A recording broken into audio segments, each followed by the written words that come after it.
Graça e paz de Cristo, amados. Este vídeo é uma produção do portal Encher os Olhos.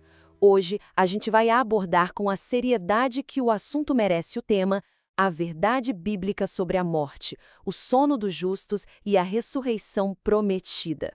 Pois é, a morte. Um tema que mexe com todo mundo, né? Mas olha que interessante, a Bíblia nos dá uma perspectiva que não é só clara, mas também, e talvez o mais importante, cheia de consolo. E essa passagem de Daniel que a gente vê aí, ela é o nosso ponto de partida. Ela já estabelece a base de tudo o que vamos conversar. A morte não é um ponto final, mas sim um sono. E a ressurreição é o despertar que nos foi prometido. Então, vamos lá, vamos aprofundar um pouco mais nisso. A principal forma, a principal imagem que a Bíblia usa para falar da morte não é essa ideia de uma alma que já vai direto para algum lugar, sabe? Como muita gente pensa. Não.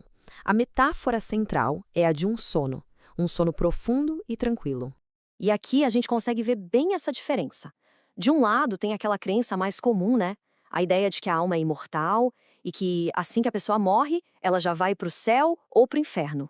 Mas do outro lado, a gente tem o que a Bíblia realmente ensina, que é um sono, um estado sem consciência, um descanso temporário, enquanto se aguarda o dia da ressurreição.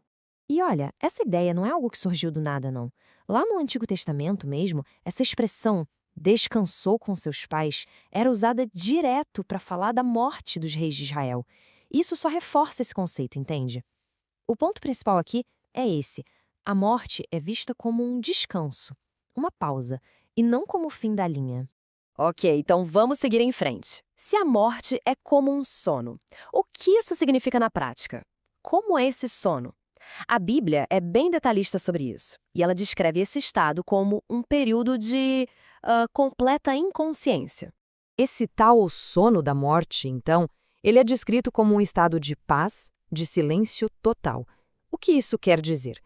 Quer dizer que não há consciência de nada, não se percebe o tempo passar, toda atividade, seja mental ou física, simplesmente para, e o ponto mais importante talvez, não existe nenhuma, absolutamente nenhuma interação com quem ficou aqui no mundo dos vivos. E para não deixar nenhuma dúvida, Eclesiastes é direto ao ponto. Os mortos não sabem coisa nenhuma. Pronto. É uma afirmação bem forte, né? E essa clareza é fundamental, porque ela nos protege de ideias e doutrinas perigosas, como essa de tentar se comunicar com os mortos. Algo que a Bíblia condena totalmente. A separação é total, pelo menos até o dia do grande despertar. Mas aqui vem a parte boa. Esse sono não é eterno, e é nesse ponto que a nossa conversa muda de foco. A gente sai do estado dos mortos para focar naquilo que é a maior esperança da nossa fé. A promessa gloriosa de que haverá um despertar. E, gente, a declaração de Jó é de arrepiar. É uma das mais fortes de toda a Bíblia. Pensa só, no meio de um sofrimento que a gente nem consegue imaginar, a fé dele não se abala. Ele não só acredita que vai ressuscitar, mas ele tem a certeza de um encontro real, físico, com o seu Redentor. Isso mostra o quão profunda e real é essa esperança. E o mais incrível é que essa promessa não é só um desejo, um tomara que aconteça. Não, é uma vitória. Uma vitória que já está garantida.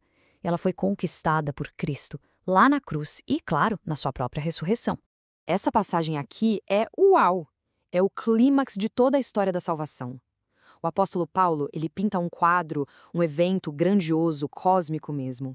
A trompeta soa, e esse som anuncia o fim do sono. E a morte, aquele que é o último inimigo, ela é engolida, derrotada, de uma vez por todas. Olha, se essa mensagem tá fazendo sentido e tocando o coração, a gente faz um convite bem especial. Visite o portal Encher os Olhos. E mais, curta e compartilhe essa análise. Assim, essa mesma esperança pode alcançar e consolar outras pessoas também. Mas tá bom, por que saber de tudo isso é tão importante para a nossa vida hoje? Qual é a diferença que isso faz no dia a dia? Vamos ver então a aplicação prática, o e daí dessa doutrina que é tão fundamental. Bom, primeiro de tudo, entender a morte como um sono traz um consolo gigantesco quando a gente passa pelo luto. Saber que as pessoas que amamos não estão em sofrimento, mas que estão simplesmente descansando em paz, isso muda tudo. Segundo, esse entendimento nos protege de muitos enganos espirituais por aí. E por último, nos dá um novo gás, uma motivação para viver com propósito, sabendo que o que fazemos aqui tem sim consequências eternas. E para a gente fechando, fica aqui uma pergunta para reflexão. Pense um pouco.